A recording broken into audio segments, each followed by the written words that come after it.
एकदा सांगा, मग आम्ही का राहायचं? आज तालुक्यामध्ये माझ्या या वाडागावला 15 कोटी रुपये मी आणले फक्त अजित पवार मुळे आणले. काय चुकलं माझं? मी अजित पवारांच्या मागे उभं राहिलो, कारण ज्यांनी माझं राजकारण घडवलं, ज्यांनी माझ्याकरता कोट्यवधी रुपये दिले, मी त्याचा मार्ग स्वीकारला. मी अजित पवारांच्या मागे, हो मी अजित पवारांच्या मागे आहे. मी गद्दार नाही. ज्याने माझं कल्याण केलं, माझ्या तालुक्याचं काम केलं, त्याच्या मागे मी उभा राहिलो. मी गद्दार नाही. आणि अमोल कोल्हे, तुम्ही इतक्या वेळा गद्दारी करून तुम्ही आम्हाला गद्दार म्हणताय? अरे तुम्ही मनसे का सोडली? तुम्ही शिवसेना का सोडली? तुम्ही राष्ट्रवादी का सोडली? ती एकदा सांगा. गद्दारीची भाषा तुम्ही आम्हाला बोलू नका. माझी तालुक्यातली जनता, या जनतेने तुम्हाला भरभरून मतं दिली, त्यांचं कधी तुम्ही तोड पाहिलं नाही, त्यांचं विकासाचं काम केलं नाही. तालुक्यातल्या जनतेशी तुम्ही गद्दारी केली आणि तुम्ही आम्हाला गद्दार म्हणताय. ह्या तालुक्यातली जनता तुम्हाला तुमचं जागा दाखवल्याशिवाय राहणार नाही. दुसरी गोष्ट माझी आपल्या सगळ्या मंडळींना आहे. मंडळी, साहेबांचं वय किती? 84 पूर्ण वय, 12 डिसेंबर. साहेबांना दीर्घायुष्य लाभावं, चांगली प्रकृती राहावी, आमचं काही म्हणणं नाही. तुमच्या गावात 84 वर्षाचा कोणी माणूस काम करतोय का? आता एवढंच सांगा मला. सगळ्या गावामध्ये आहे माणूस असला तरी तो सांगतो की बाबा तुम्ही आता चांगलं काम करा, मी तुमच्या पाठीशी आहे. बरोबर आहे? आज दादाचं वय 65 वर्ष झाले. साहेबांनी जिल्ह्याला नेतृत्व दिलं, राज्याला दिलं, देशाला दिलं, आम्हाला काहीच तक्रार नाही आमची. पण साहेबांच्या नंतर पुणे जिल्ह्याला नेता कोण आहे तुमच्याकडे? विरोधी पक्षामध्ये नेता आहे भगवंतराव? दाखवा असा एखादा नेता तो जिल्हा चालवेल, ज्याचं राज्यामध्ये वोट आहे, त्याचं देशामध्ये वोट आहे, असा एखादा. एक तर आपल्याकडे नेतृत्व उभं राहत नाही. उभं राहिलं तर टिकवण्याचं काम आम्हाला करावं लागतं. होय, अजितदादा सारखा कर्तृत्ववान नेता आम्हाला पाहिजे पुणे जिल्ह्याला, आणि म्हणून आम्ही त्यांच्या मागे आहोत. आम्हाला हे नेतृत्व संपवायचं नाही. आम्हाला अजितदादांच्या मागच उभं राहायचं. पुढची 15-20 वर्ष हा जिल्हा अखंडपणानं चालवण्याची, हिमतीनं चालवण्याची एकमेव ताकद आहे, ते फक्त अजितदादामध्ये आहे.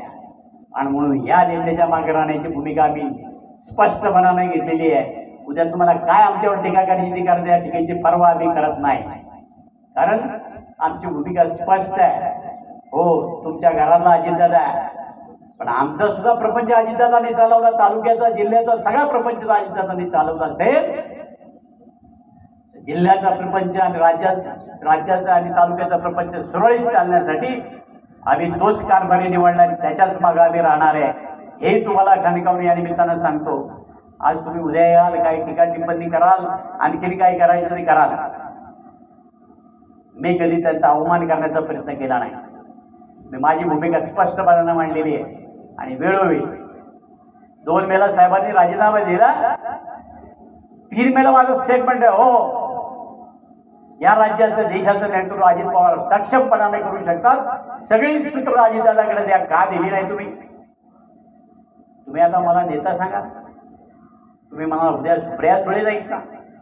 सुप्रिया सुळे 3 वेळा खासदार झाल्या, त्यांनी सांगावं खेड तालुक्यात एकदा तरी तोंड बघितलं का? तुम्हाला आठवतंय सुप्रिया सुळे कधी खेड तालुक्यामध्ये आल्या? एकदा सुद्धा त्यांनी खेड तालुक्यात तोंड बघितलं नाही. साधं विचारलं नाही, दिलीप भाऊ काय तुम्हाला माझी मदत लागते का? म्हणजे अजित पवारने 100 वेळा आम्हाला विचारलं असेल, आमच्या कामामध्ये मदत केली असेल, हो आम्हाला अजित पवार पाहिजे, आणि अजित पवार देते त्या माणसाचं आम्ही काम करणार. माझा शिवाजीरावला विरोध होता, 20-25 वर्ष मी विरोध केला. आज तुम्हाला कदाचित माझी काहीला भूमिका पडली नसेल, पण माझी भूमिका फक्त अजित पवारांच्या मागे. अजित पवारांनी सांगितलं त्या दगडाला शितूर लावून मी लावेल, तर त्याचे उपकार माझ्यावर आहे. म्हणून अजितदादांनी सांगितलं शिवाजीदादाचं काम करायचं, मी जीव तोडून काम करतोय. सगळ्यांना माहिती आहे. गुलाबरावला मी फोन केला, गुलाबराव ठीक आहे, आपण भांडण केली, मारामाऱ्या केल्या, सगळे वादविवाद घातले, पण आता नाही. आता दादा हे घड्याळाच्या चिन्हावर लागतात. राष्ट्रवादी काँग्रेस पक्षामध्ये आहे, आणि आपला धर्म काय सांगतो? आपल्या घरामध्ये जर एखादा पाहुणा आला तर आकुलून लावतो का आपण? घोटभर पाणी देतो की नाही त्याला? मग आमचा धर्म आहे. आमच्याकडे आढळराव दादा आले, त्यांना पक्षाला उमेदवार येईल, मी त्यांचं काम करतोय. आणि माझी तुम्हाला सगळ्यांना विनंती राहणार आहे की दिलीप वैद्य प्रत्येकाच्या गावामध्ये काम केलंय. तुम्ही अर्ध्या रात्रीला फोन करता, तुमचा फोन दिलीप वैद्य घेतोय, तुम्ही सांगाल ते काम दिलीप मोहिते जर करत असेल तर दिलीप मोहिते सांगतोय म्हणून हात जोडून तुम्हाला सगळ्यांना विनंती करतोय की उद्याच्या 13 तारखेला घड्याळाच्या समोरचं चित्र बटन दाबा आणि आढळराव दादाला भोगदोष मताने विजयी करा.